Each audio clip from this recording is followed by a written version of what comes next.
Paz do Senhor, meus irmãos, vamos aí dar um início, mais uma pré-aula da nossa EBD aí, adultos. E a lição de número 12, nós estamos aí já caminhando para o final do trimestre. E aí vamos terminar aí com a aula sobre a promessa da vida abundante, né? Um nome bem sugestivo. E certamente dá para a gente trabalhar bem essa aula aqui, principalmente no contexto que nós estamos inseridos hoje, né? Onde alguns setores aí ditos evangélicos dão muita ênfase na questão da prosperidade. Aí como que a gente, como cristão, como que a gente equilibra isso, né? Como que um cristão lida com esse tipo de coisa? O que é ter uma vida abundante? E assim, a palavra de Deus, ela tem essa promessa para nossas vidas, ou é uma coisa só da teologia da prosperidade aí? O texto áureo, né, um texto muito conhecido, que é também será também a leitura da leitura bíblica em classe, que é João 10, diz assim: eu sou a porta, se alguém entrar por mim, salvar-se-á, e entrará e sairá e achará pastagem. O ladrão não vem senão a roubar, a matar e a destruir. Eu vim para que tenha vida e a tenha com abundância. João capítulo 10, versículo 9 e 10. A verdade prática diz que o Senhor Jesus tem uma promessa de vida abundante para quem se relaciona com Ele de maneira plena. Então, como eu disse, a leitura bíblica em classe está em João 10, versículo 7 a versículo 8. Eu só queria dar uma introdução, né? Geralmente, a interpretação mais comum no nosso meio é de que João 10, Jesus estaria falando de Satanás.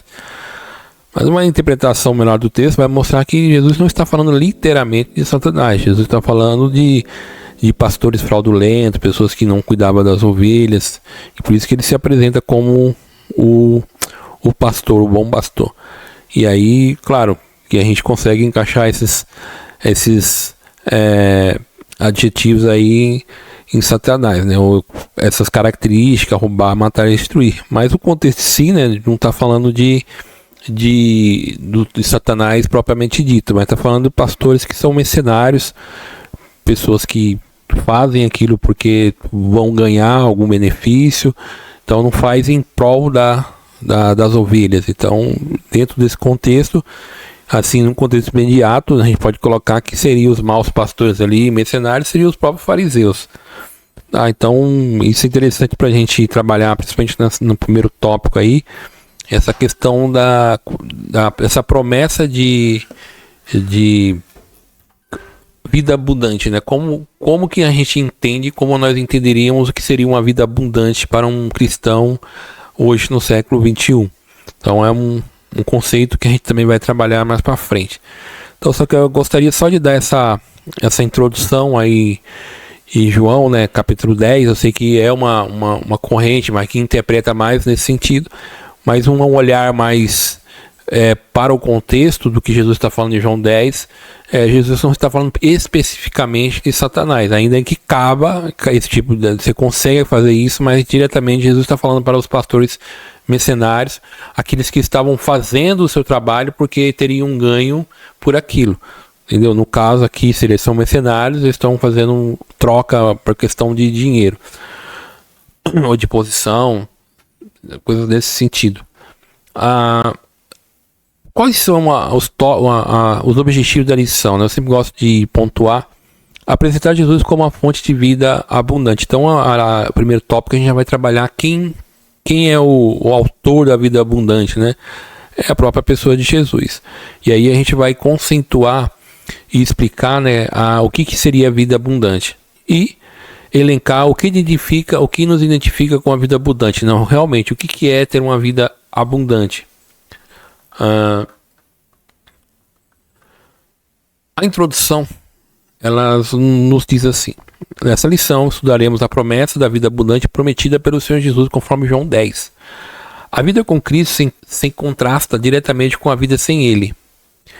Quando estamos em Cristo, tudo que ansiamos e imaginamos que poderia ser preenchido, a vida abundante em Cristo preenche lacunas que até então nem imaginávamos que poderiam ser preenchidas. Por isso, A vida abundante é uma promessa que começa e termina em Jesus, pois só mediante um relacionamento pessoal com Ele é possível desfrutar da vida.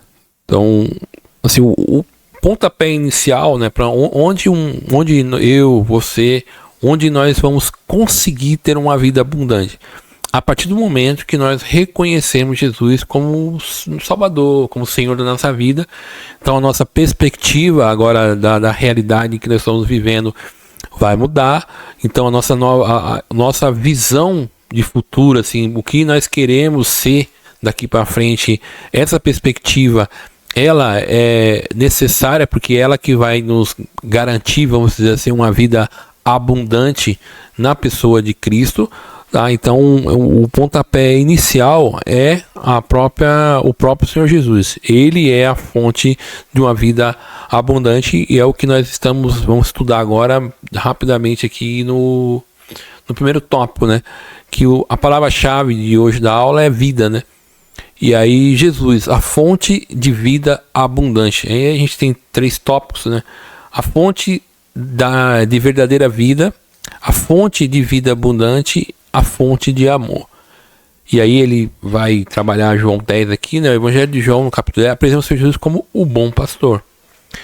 E aí, além disso, a imagem do bom pastor em João 10 também apresenta Jesus como a porta das ovelhas. Ele coloca que simboliza o caminho da salvação espiritual e um relacionamento pessoal eterno com Deus.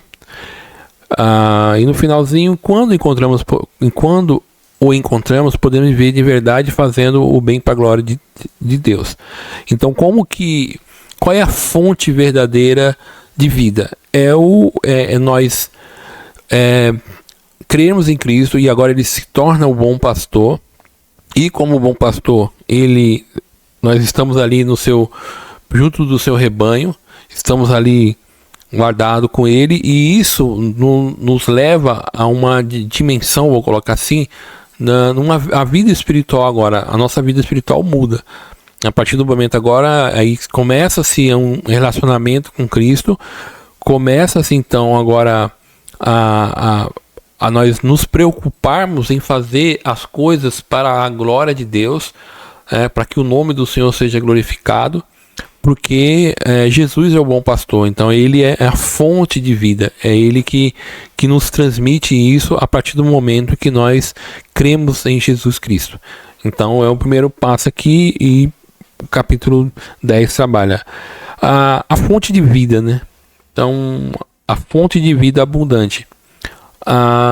No versículo 8 e 10 de João, nosso Senhor faz um contraste entre que ele é a porta e os outros que vieram antes dele, identificados como ladrões e salteadores, apenas trazer e roubar, morte e destruição. Aí ele vai fazer aqui uma aplicação, né, tal, que nem aqui podemos fazer um contraste entre agir de Deus e ação de Satanás e seus demônios. Claro, cabe, né, mas especificamente Jesus está falando mais a alguns líderes que são mercenários, pessoas que estão ali por algum ganho, porque não estão ali realmente preocupados com o rebanho.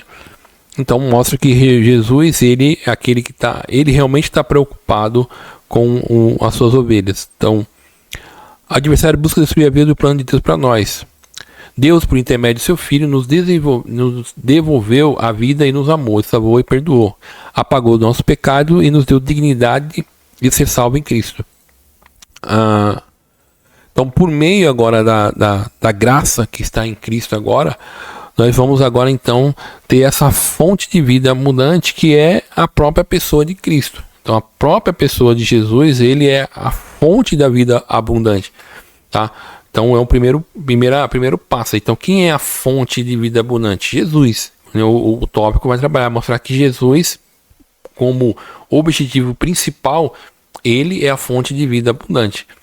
E outra, né, ele é a fonte de amor. Então no versículo 11 diz: Jesus menciona novamente a imagem do bom pastor que deu a sua vida pelas ovelhas, que além de proteger e cuidar, ele conhece e as ovelhas também conhecem. Então Jesus deu a vida para as suas ovelhas. Então isso é um ápice daí do amor, que se sacrifica em prol daqueles que ele está cuidando. E as suas ovelhas, ele conhece as suas ovelhas e as ovelhas o conhecem. Tá? Então você vê novamente Jesus como fonte de uma vida abundante.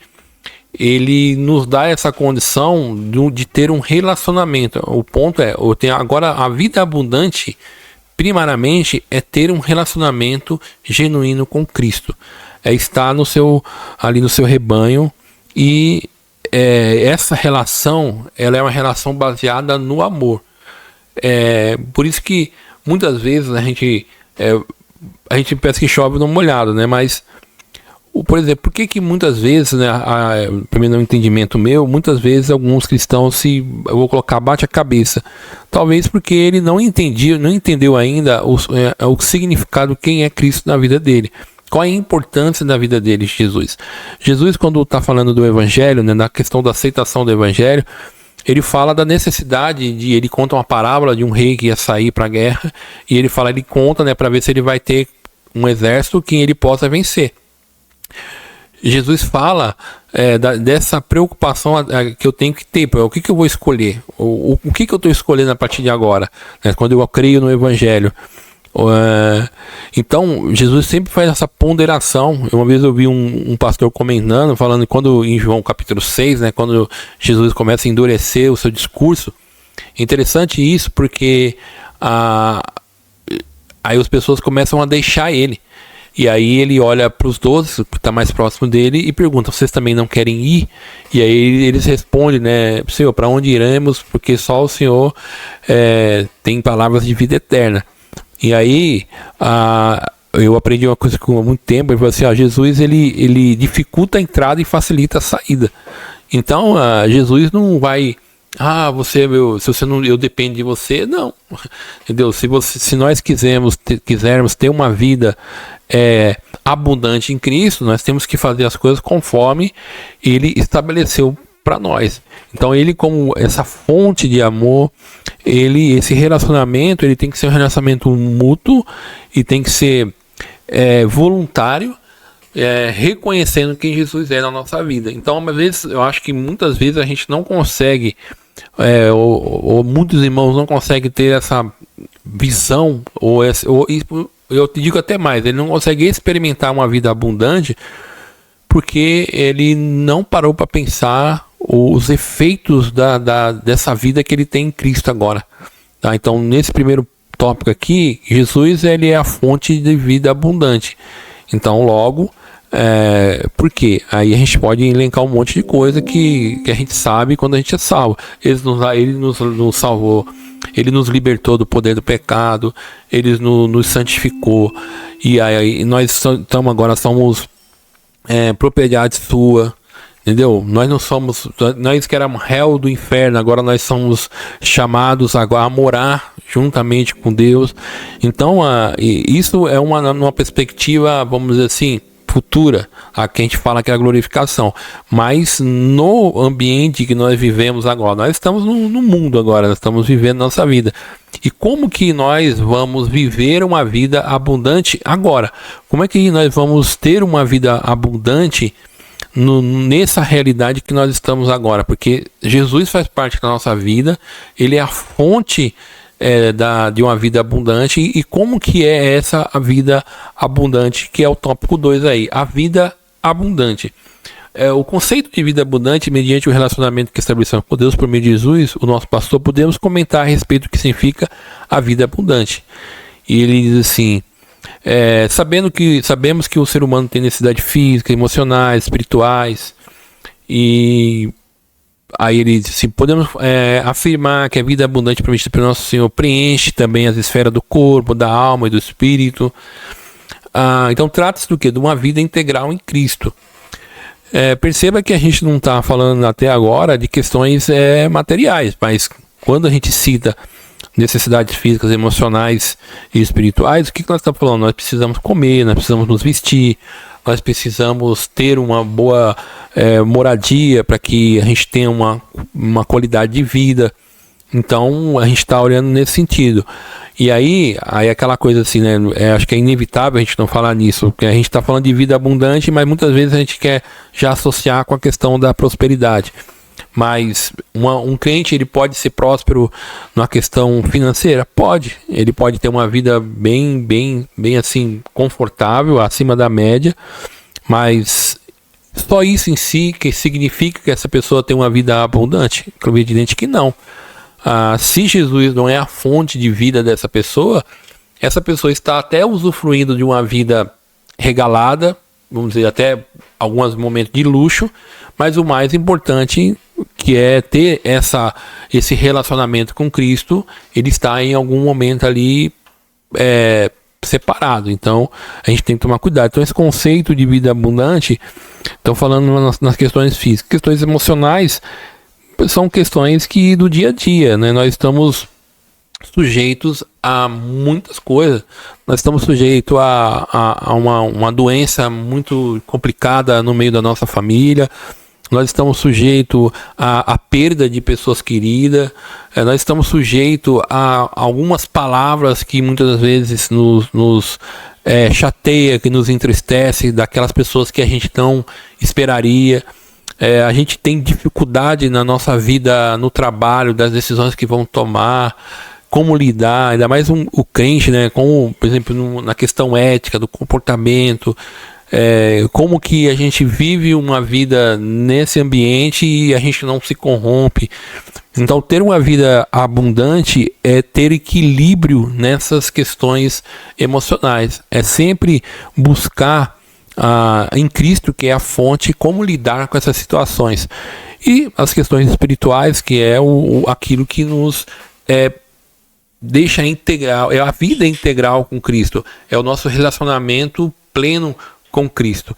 Então, como que espiritualmente eu estou me relacionando com Jesus.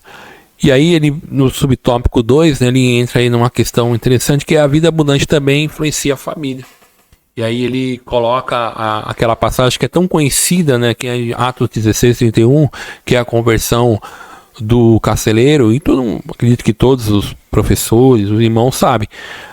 Quando Paulo então foi preso e houve um episódio lá que eles foram espancados, foram presos, aí eles estavam orando e cantando, aconteceu o terremoto. Então logo quando isso ocorreu, as portas da cadeia, a cadeia se abriu, e aí o que acontece? Então o carcereiro, agora temeroso que se fugisse os prisioneiros, ele era responsável pela sua vida, e em alguns casos a família dele também sofreria o dano. Então ele veria os seus familiares morrer literalmente. E aí Paulo então, com uma palavra poderosa ali, ele pergunta se ele quer crer em Cristo, e ele crê em Jesus, e dentro daquele contexto toda a família dele então agora a crer também em Cristo Jesus. E a partir daquele momento a gente vai ver uma mudança na vida dele. Eu gosto muito desse texto que está até nesse tópico, que é 1 Coríntios 5:17. Assim que, aí ele deu uma condicional, né? Se alguém está em Cristo, nova criatura é.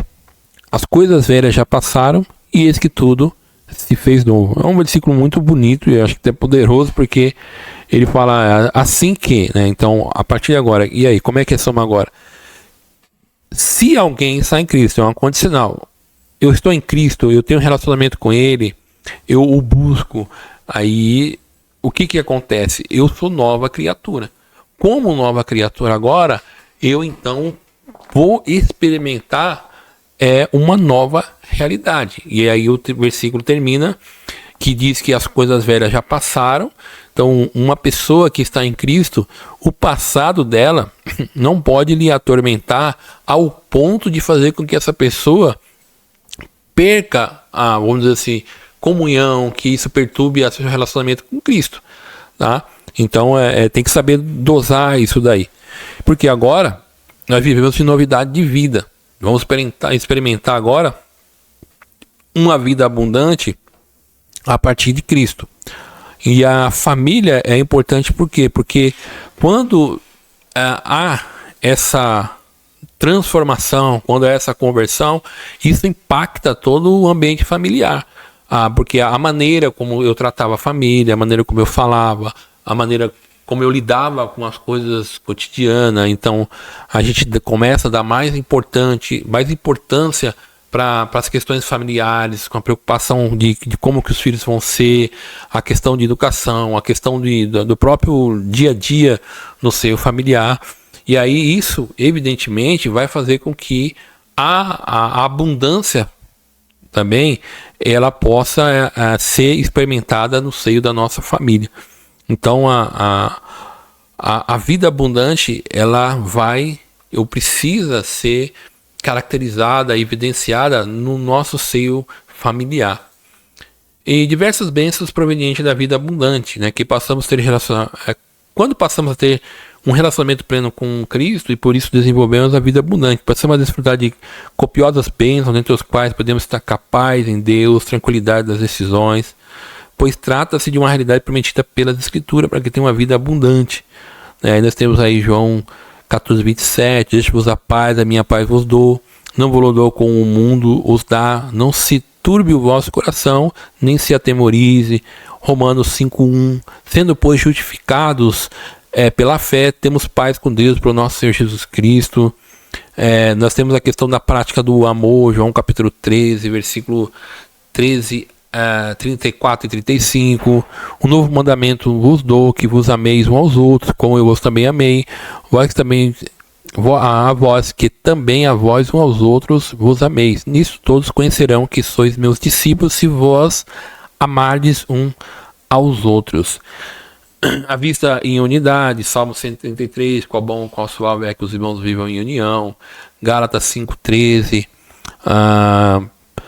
andar no Espírito, o cultivo da esperança, Romanos 5:5, a esperança que nos traz a esperança, e a esperança não traz confusão, porquanto o amor de Deus está derramado em nosso coração pelo Espírito Santo que nos foi dado, né? Então, uma outra palavra maravilhosa, a perseverança na paciência. Eu vou ler aqui Romanos capítulo 5, versículo 4. E a paciência, a experiência, a esperança. Então, como a gente vê que tudo está muito falado aqui, tudo em um aspecto, vamos dizer assim, emocional, como que essa vida abundante ela vai nos ajudar nas tomadas de decisões, na nossa vida cotidiana, como que deve ser o nosso comportamento em meio de tantas coisas que a gente tem no nosso dia a dia. E aí é importante, claro que a vida em igreja, a vida em comunidade, ela é importante, né? A gente precisa ter comunhão com os irmãos, a gente precisa nos ajuntar, adorar a Deus, mas a vida abundante com Cristo, ela vai se estender na minha casa, no meu trabalho, na escola, na faculdade, ou seja, a minha vida ela vai ser uma extensão da vida abundante, né? Onde vamos dizer assim, lá no campo de batalha que eu vou ter que demonstrar que realmente eu tenho essa vida abundante com Cristo. E o que identifica a vida abundante, né? Primeiro eu acho interessante aqui é a alegria do Senhor. Segundo, gratidão por tudo. E a vida no Espírito e vida de oração. Então, o que identifica, né? O regozijai-vos sempre, né? Então, a gente vai falar assim, mas como é que eu vou regozijar sempre? A vida é tão difícil.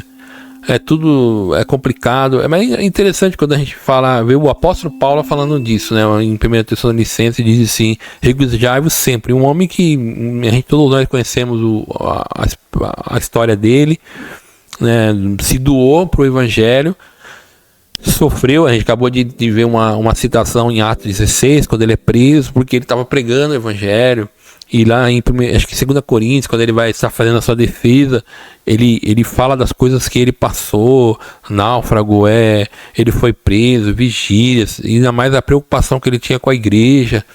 É muito bonito quando Paulo escreve as epístolas da prisão, né? E principalmente a carta aos Filipenses, que é uma carta que diz alegrai-vos, outra vez eu digo alegrai-vos. E interessante que ele está dizendo esse tipo de coisa preso, né? Isso que é interessante. E aí ele está ali, ao mesmo tempo que ele está respondendo algumas coisas, mas ele está demonstrando que apesar de ele estar preso, isso não o tirou a alegria do Senhor da vida dele. E aí nós temos as duas epístolas, né? 1ª e 2ª Timóteo, que ali é onde ele vai preso, não vai mais retornar.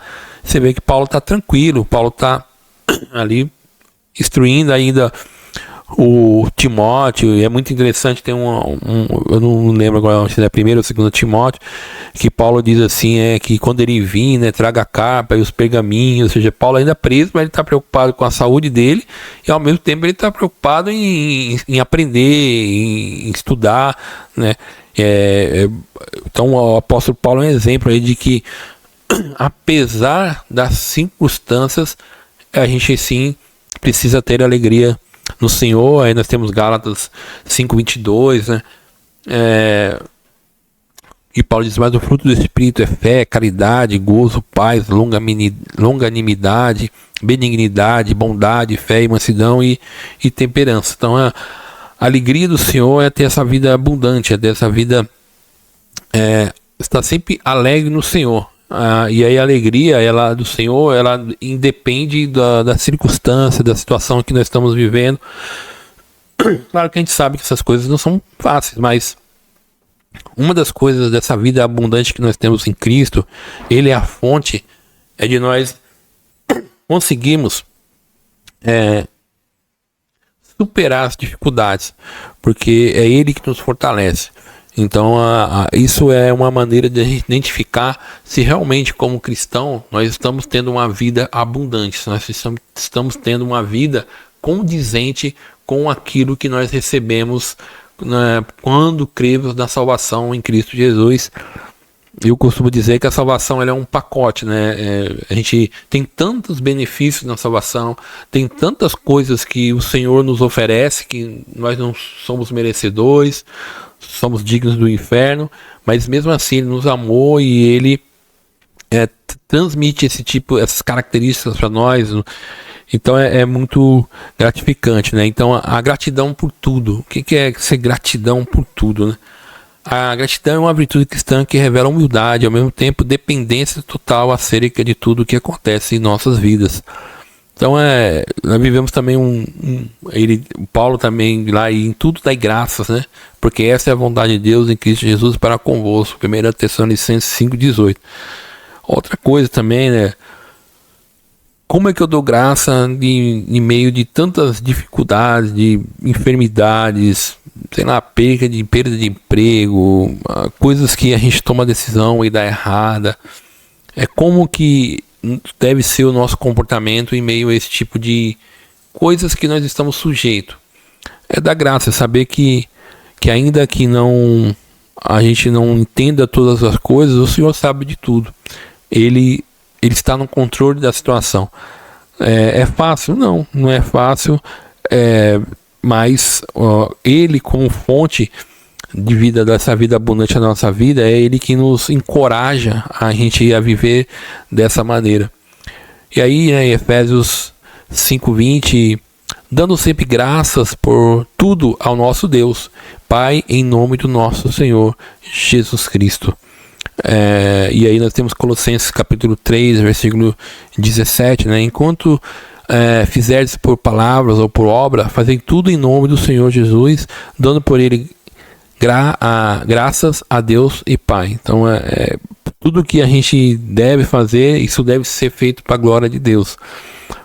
E aí é uma maneira de a gente não cair em uma murmuração. E a gente sabe bem biblicamente o que a murmuração ela pode ocasionar na vida daqueles que estão andando com Jesus. A gente tem um livro que trabalha muito essa questão, que é o livro de Números, né? É um livro em que o povo de Israel está andando no deserto ali, então por causa de uma desobediência, então eles inicialmente eles estão indo, né? Com 2 meses eles estariam na Terra Prometida. E a gente vai vendo que no trajeto que o Senhor estava levando, conduzindo o povo até a Terra Prometida, sempre havia algum tipo de reclamação. O que é curioso que, tudo bem, vamos colocar assim, a primeira reclamação, o pessoal chega no deserto lá, ok, é o primeiro momento que ele chega no deserto. Mas a gente vai ver que no caminhar, e o grande primeiro pra gente, só que aí quando a gente olha para trás, né? Você vê que o Senhor Deus tirou eles do Egito, tirou eles da escravidão. Um ano, eles ficaram um ano ali sem fazer nada, e Deus ministrando as pragas no Egito, Deus envergonhando o faraó. Então Deus tira o seu povo com o braço forte.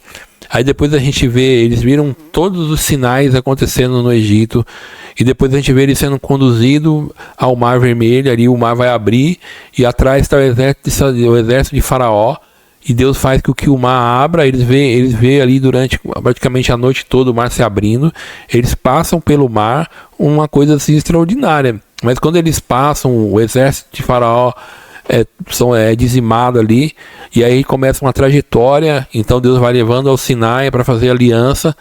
Então a trajetória de Israel é interessante, e aí a gente vai vendo cada vez mais Deus se manifestando para o povo por meio de Moisés, mostrando a sua glória, mostrando a sua lei. E a gente vai ver que no decorrer ali, enquanto Deus está transmitindo os seus mandamentos para Moisés, o povo está se corrompendo.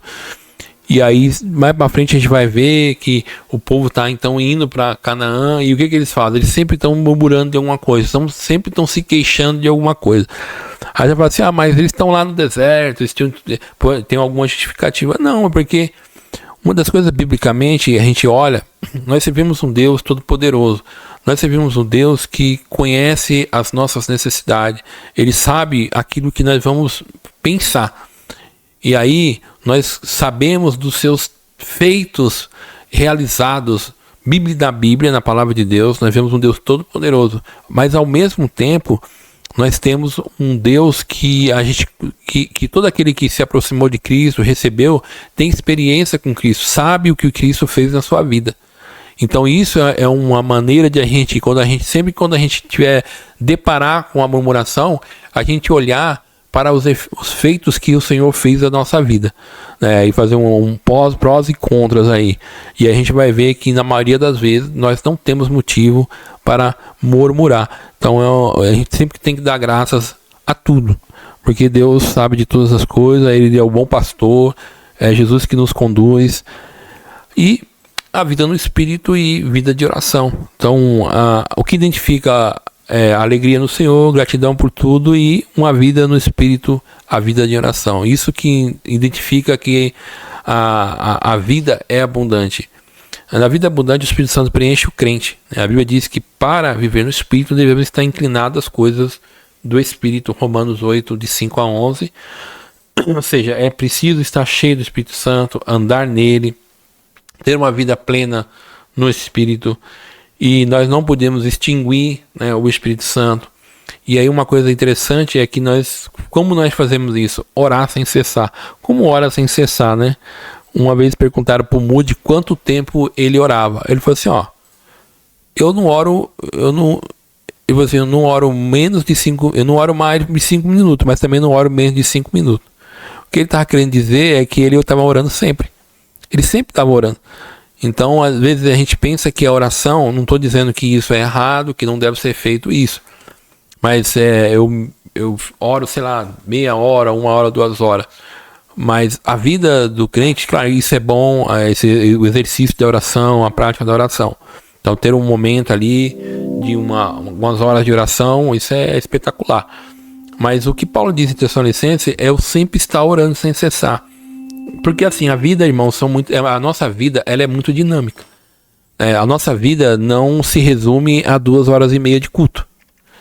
A nossa vida é dinâmica. Nós estamos no meio da nossa família, acontece alguma coisa ali e a gente tem que tomar uma decisão. Então o que a gente vê? Buscar aquele que sabe todas as coisas, orar, ponderar, pôr na mão dele. Isso pode acontecer no trabalho, isso pode acontecer em vários cenários da nossa vida, porque a vida é dinâmica. Então no dinamismo da vida, a gente tem que criar esse hábito de sempre comunicar ao Senhor se as decisões que a gente vai tomar é uma decisão correta, se vai dar certo, se está errado, para que o Senhor possa nos conduzir. Então, orar sem cessar entraria muito nesse aspecto, de a gente estar sempre nessa conexão direta com Deus, em qualquer momento do nosso dia, da nossa vida. Então criar esse tipo de relacionamento e de comportamento que é muito bom. Então, e aí por que consegue fazer? Porque tem uma vida no espírito, né? E a gente sabe que viver uma vida no espírito, eu não estou falando só da questão de manifestações dos dons, mas principalmente na questão do fruto, qual é a qualidade da minha vida espiritual em Deus, tá? Então, esses 3 tópicos aí, e para concluir, tá? O Senhor Jesus é a fonte de vida abundante, pois Ele mesmo nos prometeu. Essa promessa está disponível a cada crente que desenvolve um relacionamento pessoal com o nosso Senhor. Nesse relacionamento, a nossa família é abençoada, podemos desfrutar de copiosas bênçãos, além de andarmos em alegria e gratidão em espírito. A vida abundante em Cristo é a nova vida que Ele prometeu para os que creem nele como Salvador e Senhor. Então tem que estar nele. E aí eu quero pedir, né, para os que estão nos assistindo agora, se você gostou dessa aula, que você possa comentar, compartilhar e curtir. Eu sou o evangelista Cavalcante, congrego aqui na Assembleia de Deus, Ministério Sopro Divino em Mauá. E aí a gente está finalizando a pré-aula, né? Eu não sei se eu vou estar na próxima aula, e eu quero já desde já, né, dar para todos os irmãos um Feliz Natal, né, um Feliz Ano Novo, e que o Senhor possa nos dar condição de nós continuarmos esse trabalho, de melhorarmos, de nos aperfeiçoarmos. Que o Senhor tem sido muito bom conosco, né, em tudo aquilo que Ele tem nos ajudado, principalmente na questão de mídia. Eu acredito que esse ano foi um ano muito proveitoso para nós, e eu quero agradecer a todos vocês que têm ajudado a compartilhar o canal, a divulgar, e a gente conta aí também com o mais importante, com a oração dos irmãos que nos ajude aí, né, que a gente possa sempre estar à disposição do Mestre, que Deus possa abençoar a todos em nome de Jesus.